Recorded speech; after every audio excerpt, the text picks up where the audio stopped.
Okay guys, so I'm here at Brinkley HQ, and if you all remember, I shot a video interview with Nate Goldenberg, who is one of the co-founders of Brinkley, and we talked about Brinkley. We talked about what they're doing differently. We talked about a lot of things, and in that video, at the beginning, I told you that I was actually invited here to see what's going on, but also to critique, point out things that I see, things that I like, things that I don't like, but to be pretty critical about the entire setup. Now, I don't know where Nate is. He's supposed to meet me out here at some point. I'm anticipating that he's probably going to pull up in like a Prius or something because, you know, these co-founders of companies, they don't drive anything cool these days. All right, what the heck's going on here?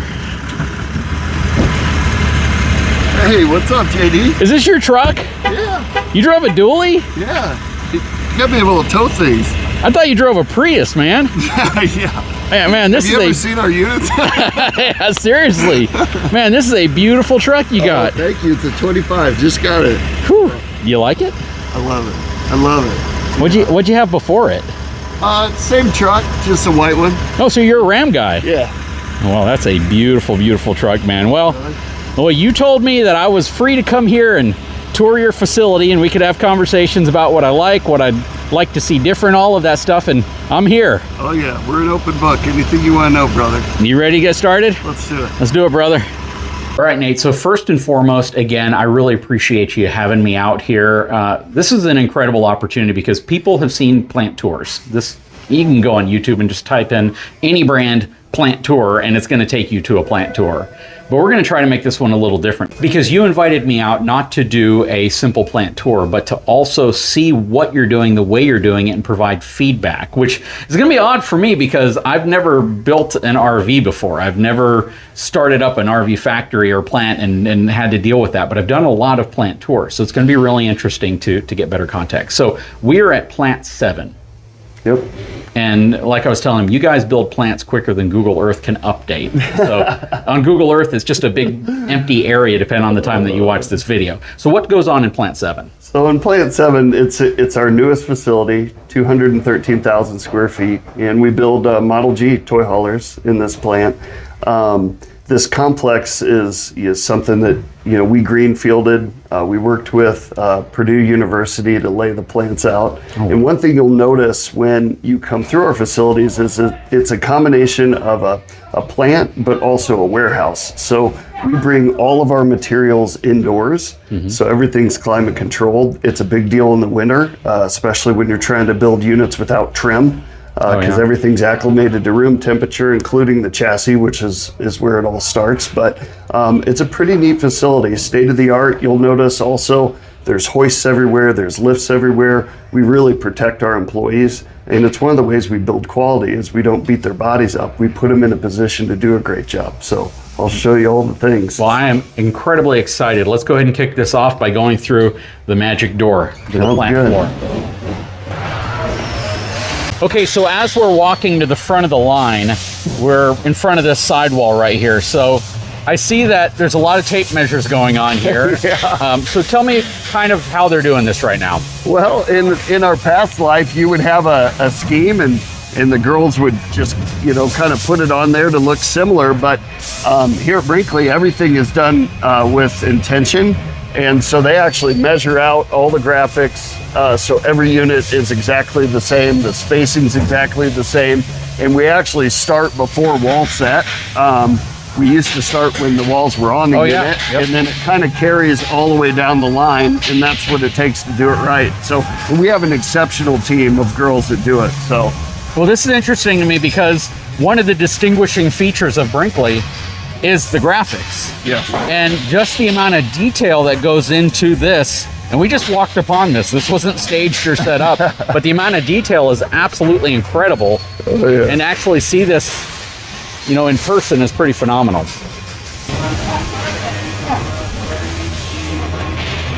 Okay, so as someone who's dabbled in a little bit of vinyl work on stuff, I always know there's a chance that there could be a mistake, a curl, a bubble, something like that. When that happens, how do you guys deal with that here?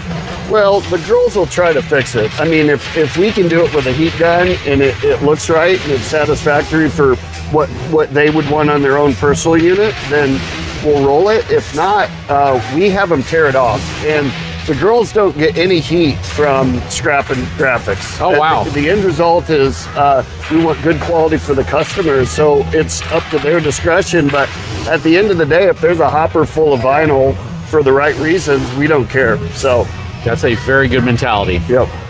As we're walking through, one thing I wanted to show you today is what we do with plumbing. So we used to cut PEX and crimp it online. And we've kind of revolutionized the way that we do it. So everything is done pneumatically now. So it's more than just using brass fittings. It's making sure that everything is done perfectly. We do everything a day ahead of time offline. And essentially we build plumbing harnesses now that the guys install.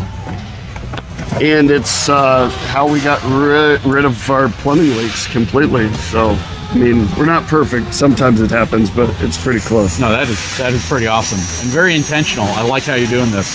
So everything's prepped in buckets, so it's done for the team. Okay, and are these specific to a floor plan or model? Yes, yeah. It'll be specific for a floor plan. We typically only run one floor plan per day, so the guys can get good repetition.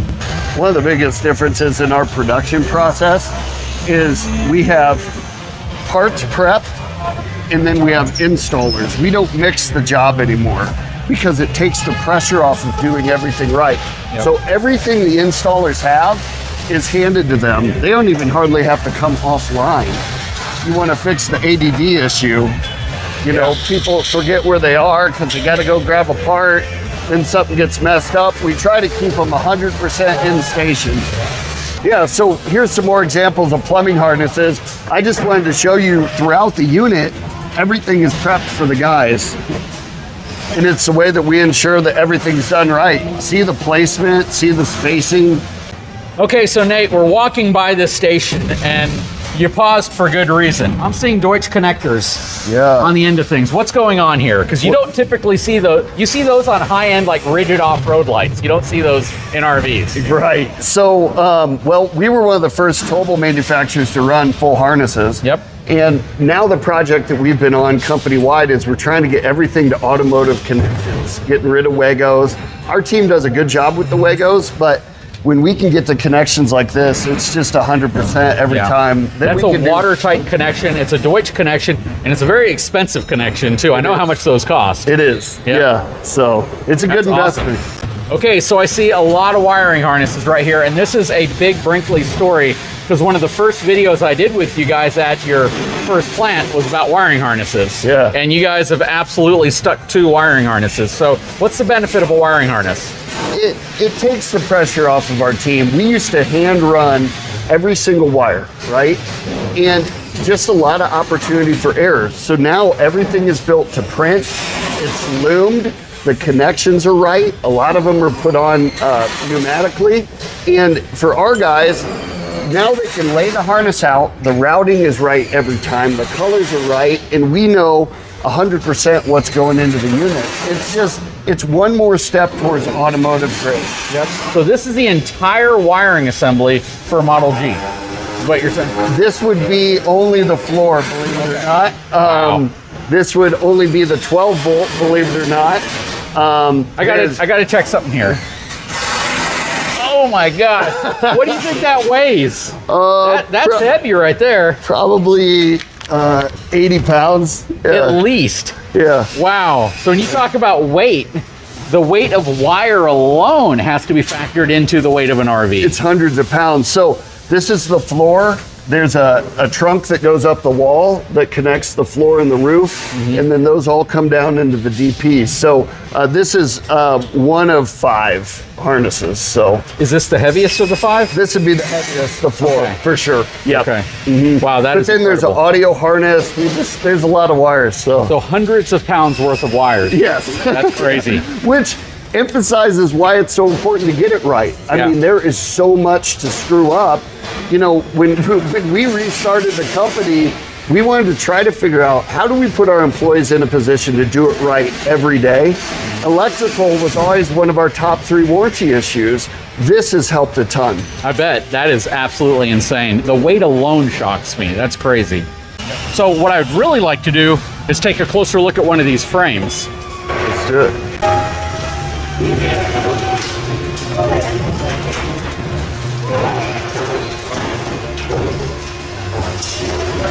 So in addition to preparation, one of the big changes that we have done with the org chart is each group, we have 13 groups, each one has a foreman. The foreman doesn't wear a tool belt. It's managing the team. He walks each unit. He checks parts. He makes sure the team is in. He's like the coach, essentially. He makes sure the team is in a position to succeed. Just randomly standing here, you have 2 assistants and the plant manager plus a foreman in this group. Floors is a big deal. This is where the unit really gets set up for success. This is the foundation. It's where all your plumbing starts, all your unit electrical. So this is a very important group. Okay. And then you have more equipment up here that's going to slide down so they can access, right? So this is all prepped first. All the tanks are prepped, axles are prepped, everything. Okay, so they are hoisting a frame over right now. So this is the monster beam frame, but the reinforcement that I now see on this frame is far different than what I've seen in the past on other units. Now, Brinkley, I know you guys from the very beginning have spec'd in like the heaviest I-beams that they offer, but what I really want to take a closer look at is some of the reinforcement that they've done here. Now, one thing we talked about during our interview was the fact that the sidewall, the roof structure, the front cap, once it's all in place, is what creates that rigid structure. And this is kind of a perfect example of that, because as you move it in, you can see things are going to move. But then as you build your wall, you construct all of those components, you put it all together. That's really where that strength comes from, right? Totally. Yep. Let's walk down the frame if you don't mind. So this is Model G, so this is all going to be a toy hauler. There's all your cross beams. Let's see. This is relatively new, how they're reinforcing the frame structure. Yeah, before we added that, from time to time, you'd see a bent I-beam plan. And now you're adding them above all of your shackle hangers. Yep. This is where your leveling is going to be installed. Sorry if it's loud, it is an active factory. And one thing I really can appreciate that you guys do is you don't do a drop beam. It looks like you have a drop beam when it's complete, but you keep a solid 12-inch I-beam, and then you build your storage compartments beneath the I-beam. Yeah, it's absolutely game changer to the structure, because if you think about it, when you drop that beam down here and then you run a mid-deck floor back, this whole center section doesn't have support. Yep. So running this beam through, it changes everything. And then up front here, this is also relatively new. So I've seen a lot of fifth wheels that just have the flat plate here, but they don't actually have the cross reinforcement or the gusseting right here. Yep. And then they have kind of a reverse gusset here. So this is interesting to me, because you really have to understand how energy moves through the frame to understand why the frame is created the way it is. Some people believe that you have to have a gusset plate right here to create the rigidity, but the reality of how the frame is set up and where energy is actually moving, this would be actually a really cool thing to show in SolidWorks, because as you go down, you can actually emulate kind of where that energy is, where there's any type of deflection, where there's any type of twisting or flex. But this is definitely a more robust structure than you traditionally see on a lot of fifth wheels. For sure. Also up here, you can see they have the taller tube sections as well. So it looks like you're running the 8-inch tube versus the 6-inch tube up top. I mean, it depends on the thickness too, but it's roughly 40% stronger than a 2x6. Mm-hmm. So space saver upper deck. Even those straps are upgraded. Look at yeah. It's got 22 weld points. So we used to see these straps ripping off a bunch, but since we've made this change, it's so much better. Very good. So. Now, these holes right here are for fasteners to come through. I know from what you've told me, you also use adhesive. We do. Right here. So that's a big difference. There are some manufacturers who they set the sidewall and they just rely on the bolts to hold it in. But you guys do things a little differently in this area, right? Yeah, I mean, the theory behind it is, if we can reduce vibration here, because these are lags, right? Now, our lags come into composite, but you know, they're not locked in there. They can vibrate loose, right? And some of the frame flex stuff we've seen, those lags, you can just pull them out. So we have the adhesive here to support the lags, so there's no movement in this area because it's so critical. Okay. Okay, so, you know, you brought me out here to ask you critical questions, and one of the questions I have is, when I toured the Riverstone facility, I saw that they actually ran bolts through their sidewall and put a lock nut on the other side of it to fasten the wall to the upper deck frame section right here. Why don't you do that? Yeah, great question. This comes up sometimes. So Riverstone runs they run a hung wall. So they can bolt through and then they skin over the outside. We run a laminated wall, so different type of construction. So what we do is we have a lag that comes through just a tip smaller than this hole. It's like a 1/2 inch. And then we run that into composite. And then in addition to that, we run adhesive through here to support the lag so there's no movement. Some of the frame flex issues, you'll see those lags backing out. That's not something that we see at all. Yeah. Okay. And is it concerning if you do see lag bolts on other brands backing out? Is that something you should be concerned Very by? concerning. That means that the front end is moving. A lot of times, this plate could be torn, so the welds are broken. A lot of times these screws would be broken, and then all of a sudden it allows this wall to start moving. So it's very important from the bottom, and I can show you this, that you use a structural screw. A lot of people use a case hardened screw, and then they run it in with an impact. With that impact, you can get micro fractures in the outside, but those will break right off. You'll drop the gooseneck and all the heads will just pop right out. You've seen crush tubes that people run under I-beams? Yes. This essentially is the same, but look under on the inside of that I-beam. A lot of people don't even know it's there. It's essentially a topside crush tube. Oh, I see which that. supports this front end. So it's taking that beam and it's even stiffening it up more. So that's something we learned in FEA. Yeah, that is really cool right there. So this beam right here, it's the tubular box section that they weld to the web and the flange of the I-beam, which just creates extra rigidity and extra strength in this area. Notice these hat channels in the middle here. This thing has a ton of structure. Yeah, it does. So there are a lot of folks who, when they see how a fifth wheel is constructed, or they perceive how it's constructed, they're like, why don't they build it more like a commercial gooseneck trailer where it's an I-beam up here? All right, so, well, a big thing for us is having space in the bedroom. If it's an I-beam, you would have to build on top of it. So what we do is we take the 2x8 tubes up front, and then what people don't know about this 6x6 is this is actually 5/16. It's the same thickness as this up here. So this beam is incredibly strong. It's one of the things that we had to build different to allow Lippert to support us running Gen Y Goose. Okay. So they had a lot of testing parameters, but the way that we've constructed this front end is significantly stronger than the majority of the market. Okay. And then this is actually where your floor is. And I think some people don't realize that. Sometimes they think, well, if I put an I-beam, well, an I-beam, let's just say a 12-inch I-beam sticks up this much higher. Oh, you'd be all the way up there. Yeah, and kill your ceiling height. Yep. Yeah. So you have to build it into the... Or your clearance from the truck. Yeah. Okay, so Nate, we are now at the slide out section here. These are going to be what support your slide rooms. Yep. I see that you predominantly use through frame rack and pinion slides. Now on the upper deck area, what do you use? We use slim rack. Okay, so you're using slim rack. Why? Well, I know the answer to this, so it's kind of a loaded question. But why do you prefer a through frame style rack and pinion versus like a Schwintech or versus like a BAL exact slide system or a cable driven slide? I mean, we prefer it because we run taller slide heights. They're heavy slides, and the hydraulic has so much more power. And if we do the install right and the customer adjusts their slides at least once a year, it's the most reliable system we can get. And just for the weight, it's best. So you'll notice we run 2.5 inch. So this is anywhere there's a fridge or something heavy, we actually upgrade the size. This is not a C channel, it's actually a tube. Yeah, boxed. Yeah. So it's just the most robust system we can get for big slides. And the reason why I've always been a fan of this type of a through frame is because it puts the weight of the slide on the frame, not on the sidewall.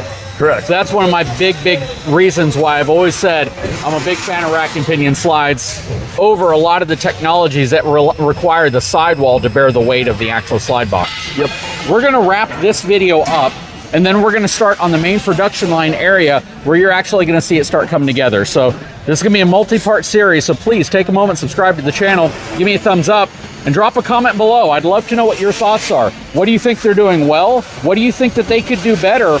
And again, a lot of times, everything you see, there's an engineered reason why they're doing it that way. So we sometimes speculate on why something should be done differently, but until you run it, until you run the FEA, until you go through SolidWorks and look at what's actually happening to it, until you experience on the road, sometimes our ideas may not be practical when it comes to executing on them. So drop a comment below. The Brinkley team is absolutely watching the comment section, and it would be really interesting to see some responses to some of your questions that you have. Anyways, again, you haven't had a chance, take a moment, subscribe to the channel, give me a thumbs up. We'll talk to you again very soon.